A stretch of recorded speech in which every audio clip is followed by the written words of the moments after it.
watching The Buzz with Jess Lujan.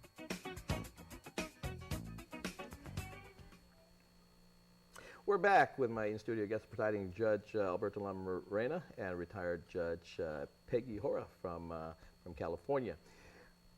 Impaired driving, okay? Years back you'd just be driving under the influence, alcohol.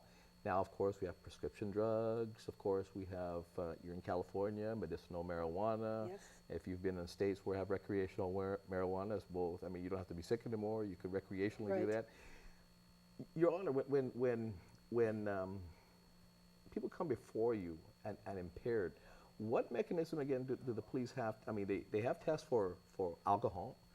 What is the testing for medicinal marijuana or marijuana in general that kind of lingers in the body, stays in the fatty tissues, and also maybe prescription? So how does one get a solid conviction when there's really no actual testing? I mean, the testing there for alcohol. Well, you know, we had the police give a demonstration on the standardized field sobriety test. And one of the reasons why they can detect people under the influence of either marijuana or prescription drugs is by the way they go to the standardized field sobriety test. Okay. As you know, many of that is the, the nose test, walking a straight line. And regardless whether or not you're under the influence of alcohol or prescription drugs or illicit drugs, by the way you perform at that test, they can identify that you are under the influence of something. They don't know what. In fact, one of the questions by one of the defense counsel was, what if they blow in the breathalyzer and it blows 0? Well, the police says, well, you know, the guy might be under the influence of something else.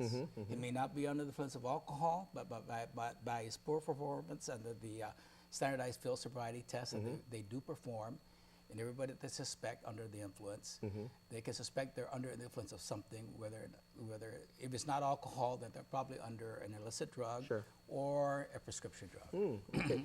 Your Honor, in California, I mean, I'm sure you've studied this. We have 9 months. I think it's 90 days till I guess till they get everybody together. Okay, and then from there you got 9 months for the rules and regulations to be put in place. What are your what are your concerns at this point? Well, one thing I'm not concerned about as much as I thought I was going to be. In California, as you know, we had the first medical marijuana statute, and that was 1996. So we're almost 20 years on in this, and it's frankly just turned into a joke. You could get a medical marijuana recommendation for a hangnail. It's ridiculous in California. It's become a place for young guys with bad backs to go get loaded, legally. By contrast, your statute, thank goodness, talks about debilitating medical condition. It specifically lists conditions that have been scientifically proven that can be helped by the CBD, the medicine part of not the THC that gets you high, but the medicine part of cannabis. So first of all, hooray for you all for approaching this correctly and making it truly not just a gateway and a joke to recreational use. So when people say, well, this is a gateway, I mean, there are a lot of things that are gateways, right? I mean, if I'm drinking beer right now, this is probably a good sign that I'm gatewaying to something, right? Well, by gateway, I didn't mean in the going on to other drug sense. I meant a gateway to recreational use. In fact, whereas it was not supposed to be. For instance, in Washington and Colorado, 1% and 3% of recommendations for medical marijuana were for conditions that can actually be helped, like you have specified in your law. The rest was hangnails and bad backs and God knows what they made up. So I'm very happy to see that you're approaching it correctly. There is no question there is medicinal value. There is no question that the federal government is wrong, keeping it Schedule 1, which says no medicinal value. That's incorrect because it's scientifically incorrect. Just show me the science and I'll, and I'll just follow that because I can trust that, right? It leaves room to add more things as we have more knowledge, which I think that's good. There is a little looseness, I think, in between how it gets grown. I would like to see indoor grows only, so that it doesn't, so that illicit grows aren't ruining your environment like they often do. Northern California's just been devastated with marijuana grows, the pesticides, the Roundup, the poaching of creeks and destroying of watersheds. I mean, it can really be very, very destructive. We've got a lot of farmers now, right? Yeah, a lot of farmers, and they only come during one season. There's another question. How is resident defined? That's not in there yet. That's going to have to be in the regs. So I think you have a good start, and you have, it's tight enough so that you're not going to have some of the problems, I hope. What I am concerned about are the edibles. They've just had terrible problems over and over again in Colorado right now.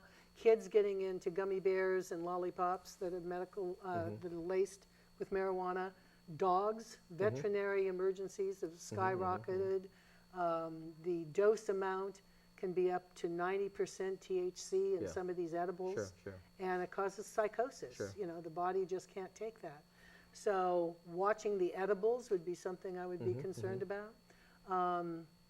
But it's here, and assuming it passes muster through all the things it must leap through to get there, it addresses the concerns that I think the people who voted for it actually have. Governor, senators, we got an expert right here. If we're looking for expert, we got one right here.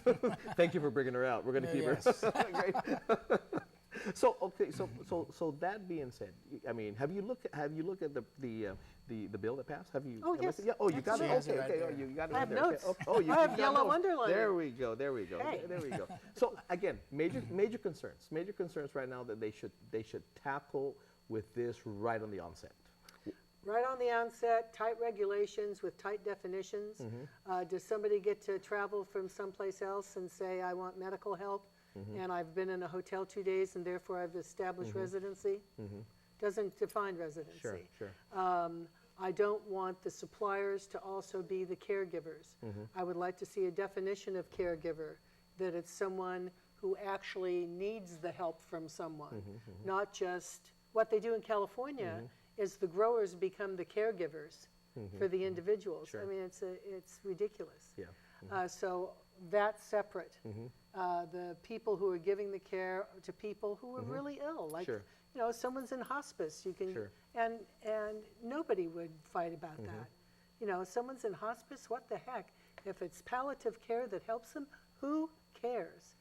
But let's not have that run by the guy who's growing it. That's right. That's right. So those are my concerns, and that can be addressed by the, you know, the department is going to have to make those regulations. They're going to have to put together that board. It's pretty specific, the people that are designated in the board. I don't know how many oncologists with knowledge of medical marijuana you have on the island. It's going to be a challenge. Yeah. Well, it's interesting the way that got written. So it'll be fun. I mean, I think it'll be really interesting, and the people who care about this issue will hopefully sit down together and tackle the issues. We're going to take a quick break. We'll be right back. Sure. Be right back.